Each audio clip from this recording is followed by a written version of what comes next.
সবাইকে স্টক অবজার্ভারের পক্ষ থেকে শুভেচ্ছা জানিয়ে শুরু করছি আজকের আলোচনা। বন্ধুরা, আজ আমরা সেক্টর ওয়াইজ মার্কেট নিয়ে বিস্তারিত আলোচনা করব। আলোচনাটি শেষ পর্যন্ত শুনতে থাকুন। আর আলোচনাটি শুরুতেই আমি রিকোয়েস্ট করব, ডিসক্লেইমার অংশটি আপনারা ভালো করে পড়ে নেবেন। পুঁজিবাজার ঝুঁকিপূর্ণ। আপনার কোনো পার্সোনাল বাই এবং সেলের কারণে আপনি যদি ক্ষতিগ্রস্ত হয়ে থাকেন, সে দায় স্টক অবজার্ভার বহন করবে না। শুরুতে আপনাদের মধ্যে কেউ কেউ আমাদেরকে বিভিন্ন টেক্সট এবং মেসেজ পাঠাচ্ছেন, মার্কেট ভালো হবে কিনা, হাতে থাকা স্টকগুলো হোল্ড করবেন না সেল করবেন। এ ধরনের মেসেজ যারা পাঠাচ্ছেন তাদের জন্যই বলছি, আপনারা হয়তো আমাদের গতকালকে এই পোস্টটি মিস করেছেন। আমরা এখানে মার্কেট নিয়ে বিস্তারিত আলোচনা করেছিলাম, DAC broad index analysis. So যারা যারা এই পোস্টটি মিস করেছেন আপনারা কাইন্ডলি দেখে নেবেন। আমরা বুঝতে পারছি আপনাদের মধ্যে অনেকেই মার্কেট নিয়ে অনেক হতাশ এবং অনেকেই হাইপার টেনশনে থাকেন। সো আলোচনাটি শুরু করার আগে আপনাদের জন্য সংক্ষেপে একটা কথা বলছি। ধরুন একটি ছেলে, তার অনেকগুলো বাজে অভ্যাস আছে। সে পান সিগারেট খায়, মদ, গাঁজা, হিরোইন, আফিন সবকিছুই খায় এবং তার মেয়েলি বাজে দোষও আছে। সো এই ধরনের একটি ছেলে খারাপ হয়ে যাবে কিনা এই ধরনের চিন্তা করে সময় নষ্ট করা বৃথা, কারণ ছেলেটি অলরেডি খারাপ।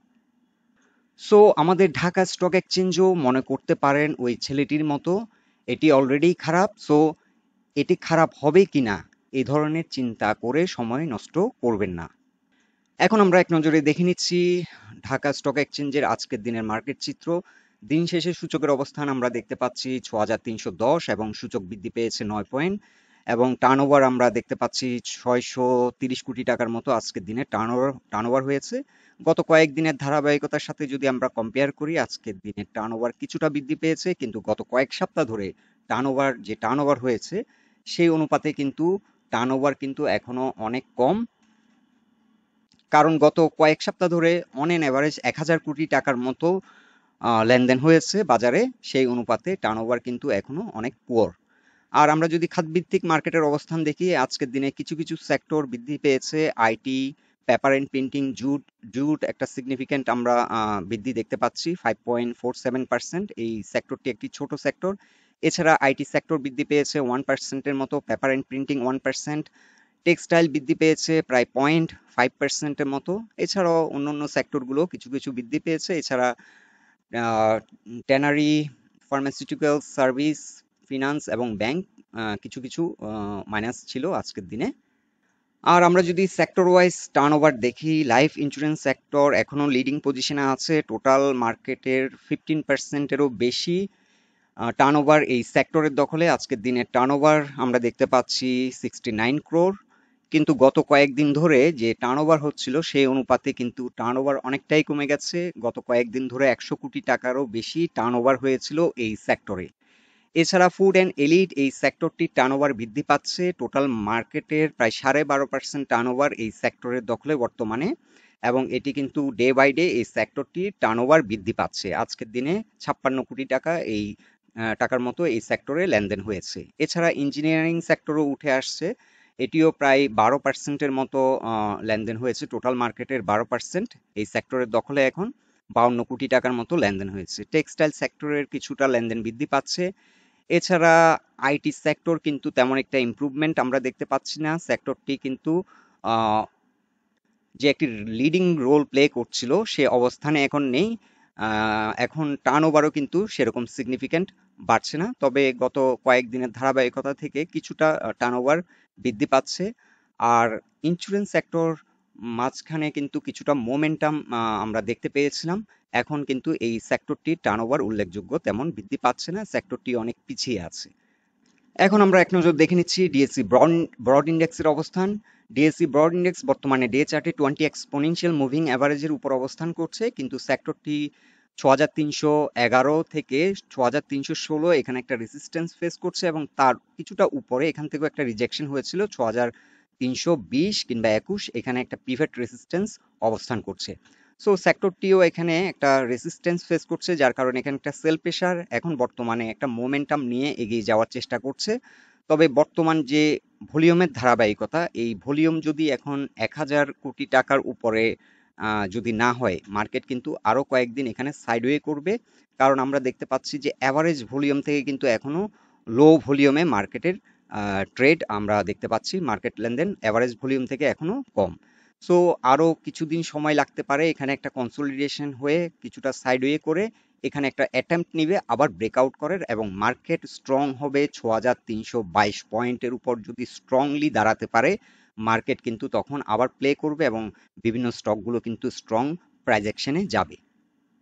সো আপাতত কিছু সিলেক্টিভ স্টক হয়তো ভালো পারফর্ম করতে পারে, কিন্তু ওভারঅল মার্কেট এখনো আমরা যেটা মনে করছি মার্কেট এখনো স্লো থাকবে যতক্ষণ না পর্যন্ত 6321 কিংবা 22 পয়েন্টের উপর মার্কেট স্ট্রং একটা পজিশন নিচ্ছে।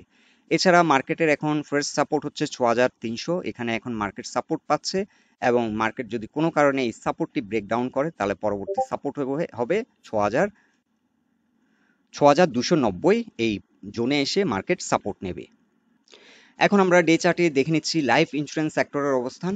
এই সেক্টরটি আজ 20 এক্সপোনেনশিয়াল মুভিং অ্যাভারেজে এসে আজকেও এখানে সাপোর্ট নিল, এখানে কিন্তু আবার রিটেস্ট করেছিল, কিন্তু আলটিমেটলি সাকসেস হয়েছে, এটি এখনো 20 এক্সপোনেনশিয়াল মুভিং অ্যাভারেজের উপরে একটা শক্ত অবস্থান নিয়েছে।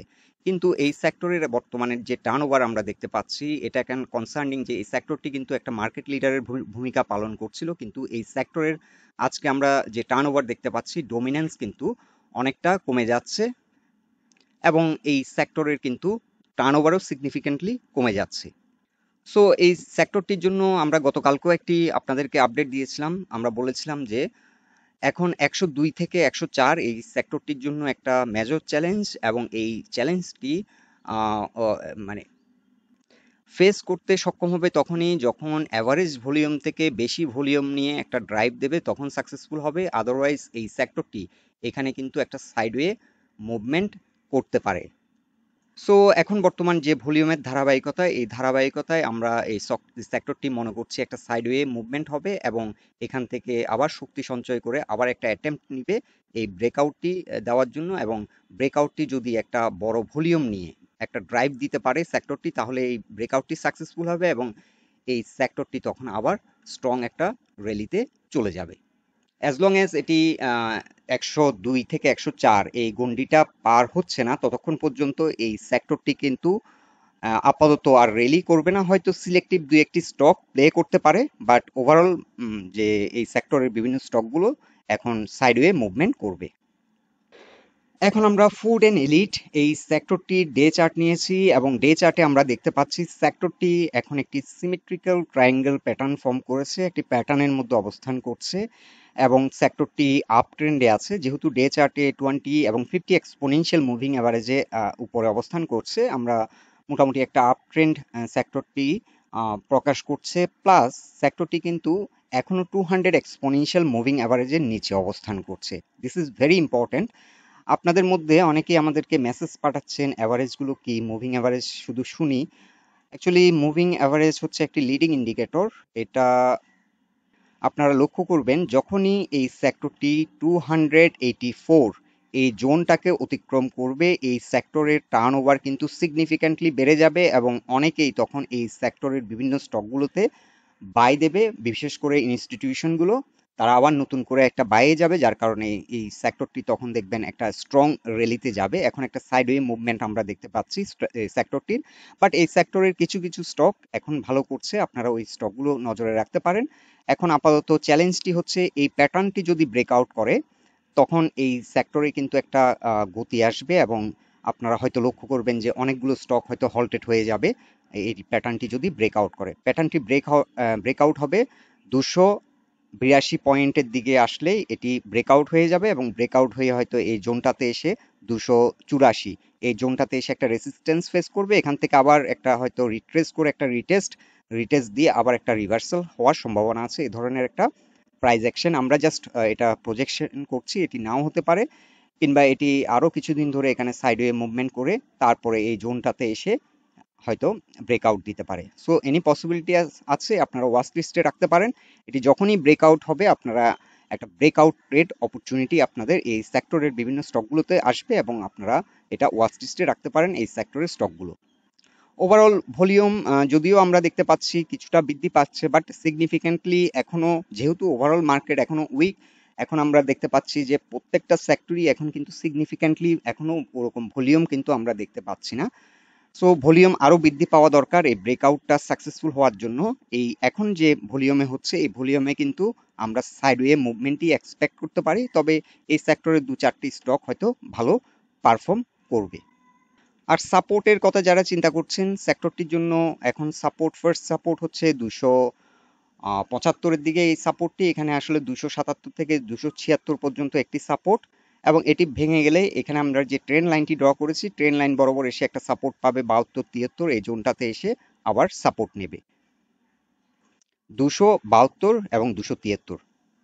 এখন আমরা ডে চার্টে দেখে নিচ্ছি ইঞ্জিনিয়ারিং সেক্টর। এই সেক্টরটির ভলিউমও বৃদ্ধি পেয়েছে আজকে, কিন্তু এই সেক্টরটি কিছুটা স্ট্রেংথ প্রকাশ করেছে, কারণ আমরা এই সেক্টরটি দেখতে পাচ্ছি অ্যাভারেজ ভলিউম থেকে বেশি ভলিউম নিয়ে একটা ড্রাইভ দিয়েছে এবং এখানে একটা রেসিস্ট্যান্স ব্রেকআউট করেছে। আর টু রেসিস্ট্যান্স ডে চার্টে এই রেসিস্ট্যান্সটি ব্রেকআউট করেছে। রেসিস্ট্যান্সটি ছিল 133 পয়েন্টে, এখন বর্তমানে অবস্থান করছে 133.4। সো এটি একটি রেসিস্ট্যান্স ব্রেকআউট করে একটা শক্তিশালী অবস্থান নিয়েছে, আর আমরা এখানে একটি চ্যানেল ড্র করেছি।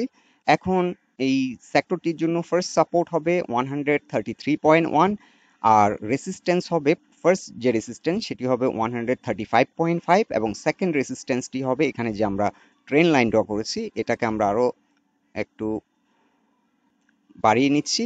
সো 137, এটি যদি এখন কালকে আবার ড্রাইভ দেয় এখানে একটা রেসিস্ট্যান্স ফেস করবে, এবং এই রেসিস্ট্যান্স যদি এই সপ্তাহে কিংবা পরের সপ্তাহে ব্রেকআউট করে পরবর্তীতে 137.5 এই জোনটাতে এসে ট্রেন লাইন রেসিস্ট্যান্স ফেস করবে। ওভারঅল সেক্টরটি কিন্তু খুব সুন্দর একটা চ্যানেলের মধ্য দিয়ে এগিয়ে যাচ্ছে। এটি চ্যানেলের যে লোয়ার ব্যান্ড, এই লোয়ার ব্যান্ডে এসে সাপোর্ট, আর এটি কিন্তু আপার ব্যান্ড হচ্ছে রেসিস্ট্যান্স। সো সেক্টরটি কিন্তু এই চ্যানেল ওয়াইজ যদি আগাতে থাকে এটা কিন্তু একটা আমরা দেখতে পাচ্ছি সুন্দর একটা আপ ট্রেন্ডে আছে, এবং এটি 140 পর্যন্ত এগিয়ে যাবে শর্ট টার্ম। সো যারা যারা এই সেক্টরটি নিয়ে আপনারা ইন্টারেস্টেড, এই সেক্টরের ভালো পারফর্মিং স্টকগুলো আপনারা সিলেক্ট করে আপনারা ওয়াচ লিস্টে রাখতে পারেন। আর যারা যারা অলরেডি এন্ট্রি দিয়েছেন আপনারা হোল্ড রাখতে পারেন, সেক্টরটি কিন্তু আপ ট্রেন্ডে আছে এবং সেক্টরটি আরো ভালো পারফর্ম করবে। সো সেক্টরটি এখন এখানে প্রাইস পয়েন্ট লেভেল একটা রেসিস্ট্যান্স আমরা দেখতে পাচ্ছি, এখানে দেখতে পাচ্ছি 135। সো 135.5 এই জোনটা কিন্তু সেক্টরটির জন্য কিছুটা চ্যালেঞ্জিং হবে, তবে এই জোনে কিন্তু ভলিউম সিগনিফিক্যান্টলি আমি দেখছি না। এখন যে ভলিউমের ধারাবাহিকতা, এই ধারাবাহিকতা যদি ঠিক থাকে তাহলে এই রেসিস্ট্যান্স ব্রেকআউট করতে খুব একটা সময় লাগবে না। এখন আমরা ডে চার্টে দেখে নিচ্ছি টেক্সটাইল সেক্টরের অবস্থান। টেক্সটাইল সেক্টর আমরা আপনাদেরকে গত কয়েকদিন আগে একটা সেক্টর নিয়ে আলোচনা রেখেছিলাম, আমার একটি পোস্ট ছিল।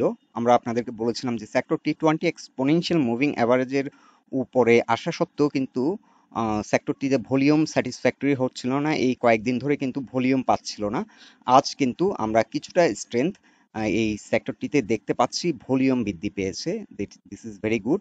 সো ইঞ্জিনিয়ারিং সেক্টর এবং টেক্সটাইল সেক্টর এই দুটো সেক্টর কিন্তু এখন ভলিউম নিয়ে একটা ড্রাইভ দিয়েছে। সো এই দুটো সেক্টর ভালো হওয়ার সম্ভাবনা আছে। আর এই সেক্টরটি দীর্ঘদিন ধরে প্রায় 2-3 সপ্তাহ ধরে এই জায়গাটাতে কিন্তু কনসোলিডেট হচ্ছে, এটি সাইডওয়ে মুভমেন্ট করছে, আর সাইডওয়ে মুভমেন্ট থেকে যখন একটি ব্রেকআউট দেবে এটি কিন্তু একটা স্ট্রং র্যালিতে চলে যাওয়ার সম্ভাবনা আছে, আর তখন এই সেক্টরের আরো অনেকগুলো স্টক উঠে আসবে, উঠে এসে আবার নতুন করে র্যালি শুরু করতে পারে। সো এই সেক্টরের পারফর্মিং স্টকগুলো যারা যারা কিনেছেন আপনারা হোল্ড রাখতে পারেন, আর যারা নতুন করে এন্ট্রি নেবেন চিন্তা করছেন ভালো ভালো স্টকগুলো আপনারা ওয়াচ লিস্টে রাখেন, রেখে আপনাদের যদি ভালো লাগে আপনারা এন্ট্রি দিতে পারেন। সেক্টরটিও এখন স্ট্রং একটা পজিশন ক্রিয়েট করেছে, এখানে হিউজ ভলিউম। সাইডওয়ে অনেক সময় একটা সেক্টর ভালো পারফর্ম করার আগে একটা কনসোলিডেশন ফেজ পার করে, এরপর একটা ড্রাইভ দেয়, তখন একটা লং র্যালিতে চলে যায়। সো সেক্টরটি এখন ব্রেকআউট দিলে একটা লং র্যালি হওয়ার সম্ভাবনা অনেক বেশি। আবার টেক্সটাইল সেক্টরে কিন্তু আমরা একটা আপনাদেরকে নতুন করে একটা আপডেট দেব, বাংলাদেশের যে টেক্সটাইল সেক্টর তার এক্সপোর্টের ধারাবাহিকতা এখন বর্তমানে কেমন সেই বিষয় নিয়ে আপনাদেরকে আলাদা একটা পোস্ট দেব। আমরা আপনাদেরকে দেখিয়ে দেবো বাংলাদেশের এক্সপোর্ট কেমন হচ্ছে, এটার গ্রোথ আছে কিনা এই সেক্টরের, এবং কোন কোন স্টকগুলো ভালো করছে সেটা নিয়ে একটা বিস্তারিত আলোচনা রাখবো পরবর্তী ভিডিওতে। সো যারা চিন্তা করছেন সেক্টরটি সাপোর্ট কোন পজিশনে, সাপোর্ট হচ্ছে স্ট্রং সাপোর্ট 43.5, তার আগে এখন যে সাপোর্টটি হবে 43.8 থেকে 44, এই জোনটাতেও কিন্তু স্ট্রং সাপোর্ট পাবে। এটি 200 এক্সপোনেনশিয়াল মুভিং অ্যাভারেজের উপর অবস্থান করছে, 20 এক্সপোনেনশিয়াল মুভিং অ্যাভারেজের উপরে অবস্থান করছে, এবং 50 এক্সপোনেনশিয়াল হচ্ছে ইয়েলো লাইনটি। সো এটি মোটামুটি আপ ট্রেন্ডে আছে, এখন এটি ব্রেকআউট দেওয়ার জন্য একটা প্রস্তুতি নিচ্ছে এই সেক্টরটি। এখন আমরা ডে চার্টে দেখে নিচ্ছি আইটি সেক্টর। আইটি সেক্টর কিন্তু দীর্ঘদিন ধরে একটা লিডিং পজিশনে ছিল। আমরা এটাও বলতে পারি মার্কেটে যে একটা খুব খারাপ একটা ফেজ পার করছিল, ম্যাক্সিমাম স্টক যখন ফ্লোর প্রাইসে ছিল, মার্কেট অনেকটা স্টাক হয়েছিল, তখন কিন্তু আইটি সেক্টর কিছুটা গতিশীল ছিল এবং মার্কেটকে কিছুটা প্রাণবন্ত রেখেছিল। এখন এই সেক্টরটি স্লো হয়ে যাওয়ার অন্যতম কারণ হচ্ছে সেক্টরটি কিন্তু ডে চার্টে 20 এবং 50 এক্সপোনেনশিয়াল মুভিং অ্যাভারেজের নিচে নামাতে কিন্তু সেক্টরটি স্লো হয়ে গেছে। আর এই সেক্টরটি তার একটি কি সাপোর্ট, এটি ব্রেকডাউন করেছিল এবং এখানে এসে একটা সাপোর্ট নেওয়ার চেষ্টা করেছিল। এই পজিশনে অনেকে হয়তো একটু পেনিক সেলও করেছেন। এটা মাঝখান দিয়ে এই যে জোনটা ছিল 55.5, এই জোনটার নিচে নেমে যাওয়াতে অনেকে পেনিক সেলও করেছে। ইনস্টিটিউশন অনেক সময় ম্যানিপুলেট করে এখান থেকে স্টপ লস হান্ট করে, পেনিক সেল, ফোর্স সেল, এই এবং স্টপ লস ওরা কালেক্ট করে কিন্তু পরবর্তীতে আবার একটা ড্রাইভ দিয়ে অনেকেই আবার তখন হাই প্রাইসে কিনতে হয়। সো এ ধরনের ম্যানিপুলেশন কিন্তু চলতে থাকে।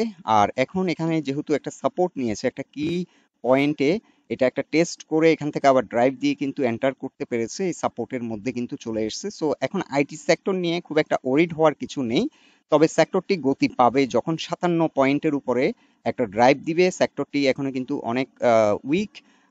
এখন যদি এটি এই যে ভলিউম বারগুলো হয়েছিল, এ ধরনের একটা ভলিউম বার ক্রিয়েট হয়ে যদি একটা হিউজ ভলিউম নিয়ে 55.5 এর উপর একটা স্ট্রংলি একটা অবস্থান নিতে পারে, তাহলে কিন্তু সেক্টরটির বিভিন্ন স্টকগুলো আবার প্লে শুরু করবে। সো ডাউন ট্রেন্ড এবং আপ ট্রেন্ড এটা মার্কেটের একটা সাইকেল।